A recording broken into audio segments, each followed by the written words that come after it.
বাংলাদেশ বুঝতে পারছে শুধু ছক্কা মেরে হবে না, খেলতে হবে স্মার্ট ক্রিকেট। ও সংবাদ সম্মেলন কক্ষে বসে লিটন দাস মাথার টুপিটা ঠিক আছে কি না একবার নিশ্চিত হয়ে নিলেন।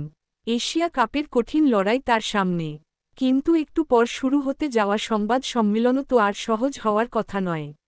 ম্যাচের মতো প্রস্তুতিটা তাই এখানেও নিয়ে নিলেন ভালোভাবেই।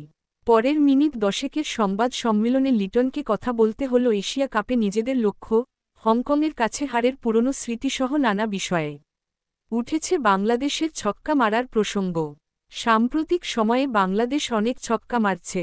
বছর এখন পর্যন্ত টি-20তে 14 ম্যাচে 109টি ছক্কা মারা বাংলাদেশ টেস্ট খেলুড়ে দেশগুলোর মধ্যে তৃতীয় স্থানে।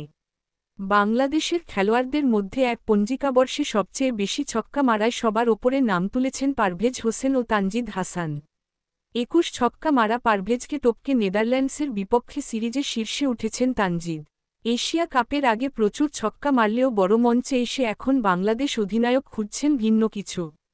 টি-20 সংস্করণকে অনেকেই ভাবেন পেশির খেলা, শক্তির খেলা। এশিয়া কাপের ঠিক আগে বাংলাদেশ উড়িয়ে এনেছিল পাওয়ার হিটিংয়ের বিশেষজ্ঞ কোচ জুলিয়ান উডকেও। তবে লিটন বলছেন, এশিয়া কাপে শুধু ছক্কা মারা নয়, তারা খেলতে চান স্মার্ট ক্রিকেট। কাল আবুধাবিতে সংবাদ সম্মেলনে লিটন বলেছেন, টি-20 সংস্করণে আপনি যখন বড় বড় ছক্কা মারবেন, এটা একটা প্লাস পয়েন্ট। যে কোনো বিপদে বা এমন পরিস্থিতি থেকে আপনি বের হয়ে আসতে পারবেন। এরপর লিটন যোগ করেন, কিন্তু একই সঙ্গে আপনাকে এটা বুঝতে হবে প্রতি ম্যাচে ছক্কা মারলেই চলবে না।